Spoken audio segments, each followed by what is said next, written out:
পর্বের শুরুতে দেখা যায় স্টেডিয়ামে রাঙার হয়ে একজন সিনিয়র বিচারক প্রতিবাদ জানান।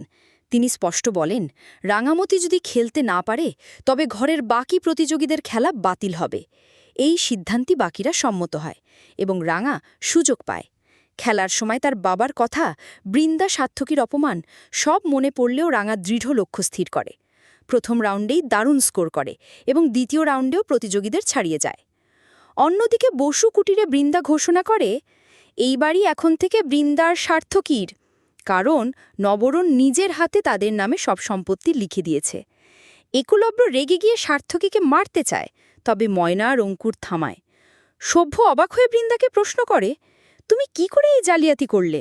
বৃন্দার সোজা উত্তর, তোমার ব্যবসা চলছে না, টাকাও নেই, তাই বলছি আমাদের নিয়ম মেনে চলতে না পারলে বাড়ি ছেড়ে বেরিয়ে যাও।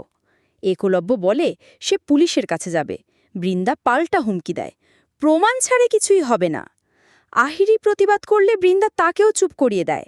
স্টেডিয়ামে ঘোষণা করা হয় রাঙা স্টেট চ্যাম্পিয়নশিপে বিজয়ী। বিচারকরা জানায় সে একাই যাবে বেঙ্গল থেকে ন্যাশনালে।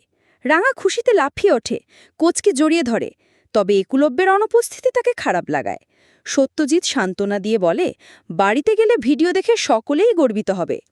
বসু কুটিরের সভ্য সার্থকীকে বলে, তুই বাবা মাকে বিশ্বাসঘাতকতা করেছিস। সার্থকী জবাব দেয়, এখন বাড়ি আমার, তাই সব চলবে আমার ইচ্ছে মতো। নবরুণ তার স্ত্রীকে নিয়ে বাড়ি ছাড়ার কথা বললেও প্রণীতা দৃঢ়ভাবে বলে সে এখানেই থাকবে এবং দরকার হলে কোর্টে যাবে। শেষ দিকে অদিতি খুশি হয়ে সবাইকে জানায় রাঙা স্টেট চ্যাম্পিয়ন হয়েছে, কিন্তু বৃন্দা বিদ্রুপ করে বলে, এখন থেকে তোমাদের ছোট বৌদি জঙ্গলের পাতা কুড়িয়ে খাবার বানাবে, তোমরা তাই খাবে। কৃষ্ণার রেগে বলে এর শাস্তি বৃন্দা সার্থকে অবশ্যই পাবে, কিন্তু তারা জেদ ধরে জানায় বাড়ি এখন তাদের, অন্যদের বেরিয়ে যেতে হবে।